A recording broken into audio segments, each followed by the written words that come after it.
Hello everyone. आज हम chapter 7 के जो शॉर्ट आंसर्स हैं उनको डिस्कस करते हैं। पहला प्रश्न देखिए, फुटकर व्यापार सेवा को स्पष्ट कीजिए। फुटकर व्यापार क्या होता है इसके बारे में आपने बताना है। तो ये वे व्यापारिक क्रियाकलाप हैं जो उपभोक्ताओं को वस्तुओं के प्रत्यक्ष विक्रय से संबंधित है। यानी जो उपभोक्ता यानी जो कस्टमर हैं उसको वस्तुओं को उपलब्ध करवाता है, उसे हम फुटकर व्यापार कहते हैं। तो फुटकर व्यापारी से क्या तात्पर्य है?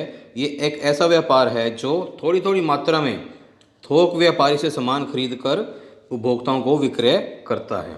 तो थोक व्यापारी से सामान खरीदता है और उपभोक्ताओं को बेचता है, उसे हम फुटकर व्यापारी कहते हैं। फुटकर व्यापारी थोक व्यापारी और उपभोक्ता के बीच की कड़ी है। जैसे दुकान, फेरी वाला, रेडी वाला, ट्रक, डाक आदेश, दूरभाष, इंटरनेट, इन सब के द्वारा जो उपभोक्ता है वो अपना सामान खरीदता है।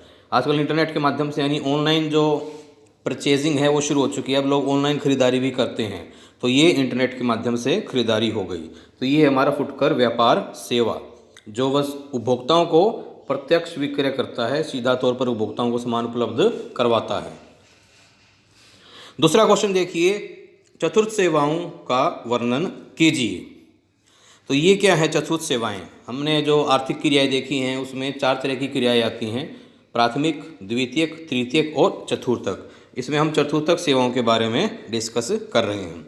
तो उच्च कोटि के बौद्धिक व्यवसायों को चतुर्थक क्रियाकलाप कहा जाता है। यानी जो उच्च कोटि के बौद्धिक व्यवसाय हैं जिनके अंदर शिक्षा, सूचना, शोध और विकास जैसे क्रियाकलापों को रखा गया है। किन किन को रखा गया है भाई? शिक्षा, सूचना, शोध और विकास जैसे क्रियाकलापों को रखा गया है। तो ये उच्च कोटि के बौद्धिक व्यवसाय हैं। क्लियर है?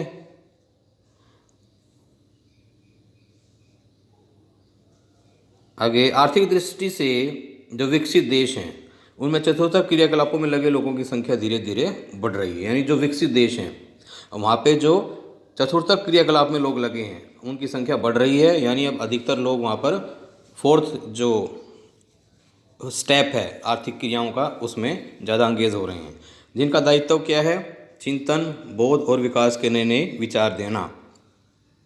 तो आर्थिक क्रियाओं में किन में भाई? आर्थिक क्रियाओं में जो विशिष्टता और जटिलता बढ़ती जा रही है, इनका समावेश होता जा रहा है, तो उसके सब फलस्वरूप क्या हो रहा है? सेवाओं का एक नया वर्ग बन गया है।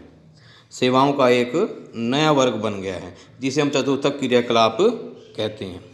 क्लियर है? आपका अगला प्रश्न देखिए, थर्ड, विश्व में चिकित्सा पर्यटन के क्षेत्रों में तेजी से उभरते हुए देशों के नाम बताने।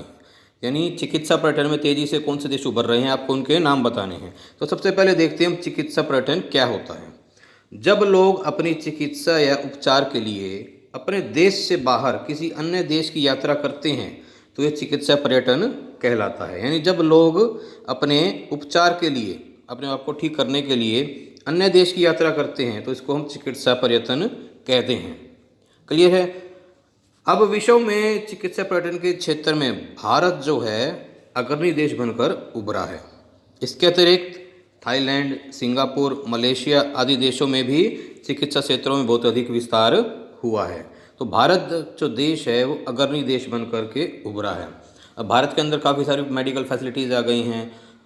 पिछले 10 सालों की बात करें तो लगभग अमेरिका से भी अब इंडिया में लोग इलाज करवाने के लिए आना शुरू हो गए हैं।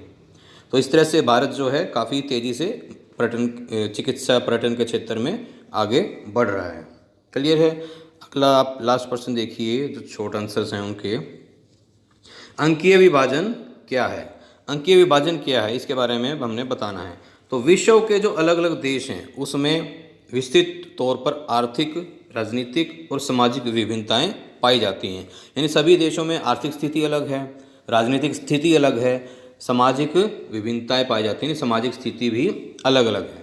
तो जिसके कारण क्या हो रहा है, जो विकसित देश हैं, कौन से देश भाई? विकसित देश, वो सूचना और संचार प्रौद्योगिकी में काफ़ी आगे बढ़ गए हैं।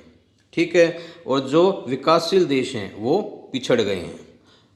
विकसित देश तो आगे निकल गए हैं और विकासशील देश पिछड़ गए हैं। इस असमानता को या इस विभाजन को ही हम अंकीय विभाजन कहते हैं। क्लियर है? यानी टेक्नोलॉजी के दौर में सामाजिक जो स्तर है लोगों का, आर्थिक जो विकास है, राजनीतिक जो प्रतिक्रियाएं हैं या क्रियाएं हैं, जब उनमें अलग अलग भिन्नताओं के कारण कुछ देश सूचना और प्रौद्योगिकी के अंदर काफ़ी विकास कर चुके हैं।